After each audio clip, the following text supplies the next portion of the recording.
ఒక దేవుడే కదా, మళ్ళీ ఈయన పక్కన కూర్చోవడం ఏంటి? కుడి పార్శ్వాన్ని కూర్చోవడం ఏంటి? ఇద్దరా? ఎస్, ఇద్దరు. ఒక తండ్రితో పాటు కొడుకుని సమానంగా నాన్న కుడి పక్కన కూర్చో అని తండ్రి కూర్చోబెట్టుకుంటే ముగింపులో మనల్ని కూడా తీసుకెళ్ళి ఏమన్నాడు? ప్రకటన గ్రంథంలో అంటాడండి, 3వ అధ్యాయం 21వ వచనం, నేను జయించి నా తండ్రి అంటున్నాడు చూడండి, ఆయన సింహాసనం మందు నేను కూర్చుండి ఉన్న ప్రకారం కూర్చోబెట్టుకున్న నా తండ్రి. పోను ముగ్గురు మాత్రమే దేవుళ్ళు వీళ్ళు అనుకుందాం, మనం ఎవ్వరం దేవుళ్ళం కాదు. తండ్రి, కుమారుడు, పరిశుద్ధాత్మ మాత్రమే ముగ్గురు దైవాలు, ముగ్గురు సింహాసనాల మీద కూర్చున్నారు. మరి మనల్ని తీసుకెళ్ళి ఎక్కడ కూర్చోబెట్టాలి? వాళ్ళు దైవాలు కాబట్టి వాళ్ళు దేవుని సింహాసనాల మీద కూర్చోవాలి, మనం కాదు కదా.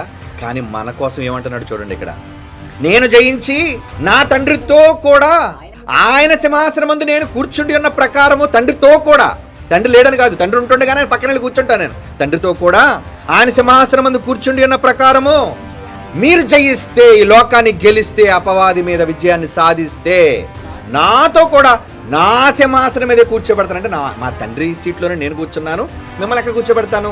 నా సీట్లో. అంటే ఈయన ఏ సీట్లో కూర్చున్నాడు? ఉన్నది ఒకటే సీట్ అక్కడ, ఒకే సింహాసనం. ఒకే సింహాసనం మీద తండ్రి కూర్చున్నాడు, ఆ తండ్రి కూర్చున్న సింహాసనం మీద కొడుకులు కూర్చుంటే మనం గెలిస్తే మనల్ని కూడా అదే సింహాసనం మీద కూర్చోబెట్టుకుంటా అన్నాడు చూడండి. మనల్ని ఇప్పుడు సమానులుగా చేయటం ఆయనకి ఇష్టం లేదా? అందుకే దైవాలు అన్నాడండి. అందుకే మనల్ని దైవం గనుక, నాయన నేను ఒక్కడనే దైవం కాదర్రా, నా గర్భాన పుట్టిన మీరు కూడా గాడ్స్, దైవములు. కాకపోతే నేను మీ అందరి దైవాలను కన్నా తండ్రి, ఆ పేరు ఆయనే చెప్పుకున్నాడు. ఆ బంధాన్ని తెలుగు బైబిల్ ఎందుకు రాయించాడు? పాత నిబంధనలు కూడా రాయించాలండి. దేవుడు తను తాను అలా ప్రత్యక్షపరుచుకున్నాడు. ఎలా ప్రత్యక్షపరుచుకున్నాడు? పరిశుద్ధాత్మగా చూపించుకున్నాడు, యేసుప్రభుగా చూపించుకున్నాడు అని చెప్పి చెత్త మాటలు తండ్రిగా కనపరుచుకున్నాడని ఎందుకు చెప్పరు? పోనీ యేసుప్రభు దేవునితో సమానుడైతే నా తోడి సహదాసుడు అని చెప్పాలి, లేదా నా తోడి దైవం అని చెప్పాలి. కొడుకు అని ఎందుకు పిలుస్తున్నాడు ఆయన్ని? అంటే కనీస జ్ఞానం ఉన్నవాడైనా ఒక తండ్రి మరొకరిని చూచి నా కొడుకు అంటున్నాడంటే తండ్రి గొప్పవాడు, కుమారుడు కన్నవాడనే కదా అర్థం అవ్వాలి. అంటే ఈ మాత్రం బైబిల్లో ఇన్ని మాటలున్నా వీళ్ళు నమ్మలేకపోతున్నారంటే ఎవరిలో?